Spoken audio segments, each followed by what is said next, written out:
Hello, everyone. Today we're talking about the inner meanings of the water houses, which are also called the moksha houses in the Indian astrology system.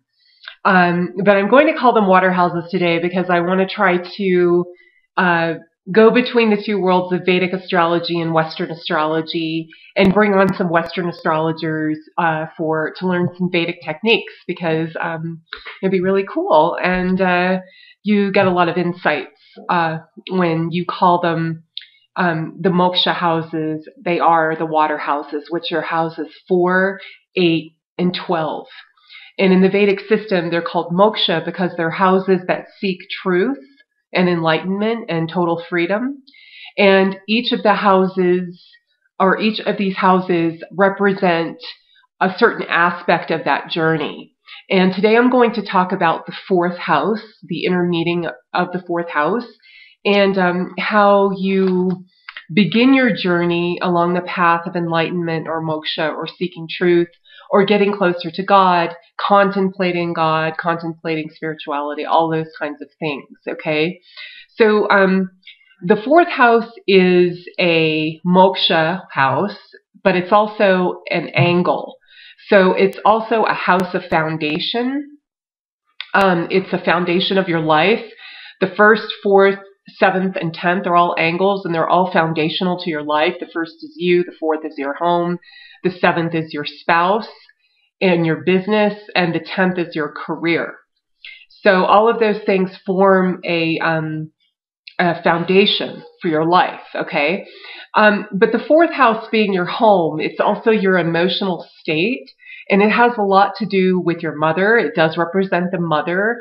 And of course, we know during the early years when from a baby up until a certain age, you are heavily reliant upon your mother emotionally and how she treats you in these early years, and the love or the lack thereof that she gives you, the comfort that she provides really goes a long way in developing your personality and your ability to bond with other people and ability to care about other people.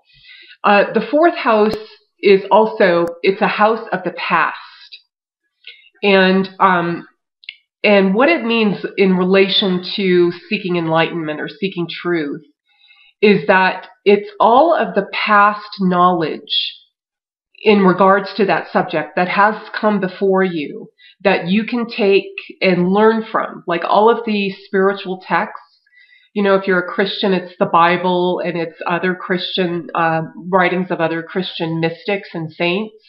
If you're Hindu, it's all of the wealth of literature like the Srimad Bhagavatam, the Mahabharata, all of those stories and legends and the story of Krishna, everything. Learning from those texts, learning from people who have come before you and who have actually lived that life, and learning about personages who were saintly or considered to be avatars or incarnations of God. And so also listening to sermons, that's also considered a fourth house thing because you're learning about the past and how these people went about their lives and lived their lives. And the whole idea of this is to have it inspire you and have it to emotionally uplift you and give you motivation to move forward in your search for truth, in your search for moksha. And so you read these texts and it uplifts you. It gives you hope and it gives you kind of a goal to set for yourself in regards to seeking truth or your spiritual path. So that's very important. The first step. That's why the fourth house is also a foundation.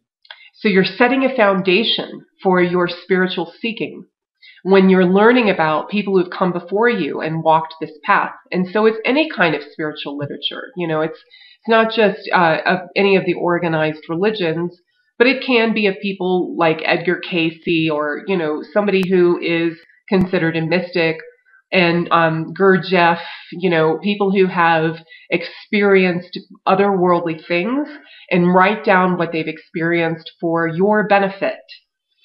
So, and what it does, it uplifts your heart. It satisfies your heart. It makes you feel emotionally better. It emotionally uplifts you. Whereas, it doesn't really go to your logical mind or your analytical mind. This is for your heart. That's what the fourth house represents. It represents the home.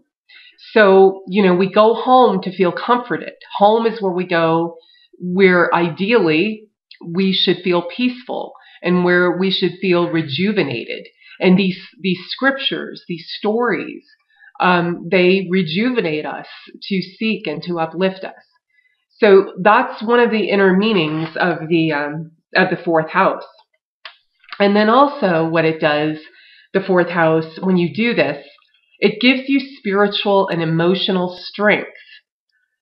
When you have emotional strength and spiritual strength, the worries and cares and disappointments of the mundane world don't bother you as much.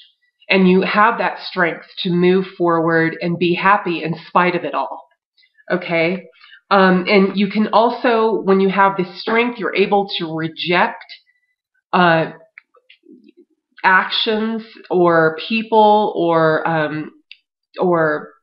entertainment, things that will pull you away from a spiritual path or pull you away from inner peace. You'll be able to reject things that will give you anxiety and depression and avoid those things, if you have this upliftment in your heart. So the fourth house is an extremely important house. It's an angle and a moksha or enlightenment house in the Western system. These are water houses. Water represents our emotions and the underlying consciousness, the unconscious. So very important house to understand more metaphorically. Okay, and so what the fourth house really is, it's strength of emotional and contemplative actions. Because once you read these texts, these scriptures, you contemplate on them. And you find your own inner meaning in these things.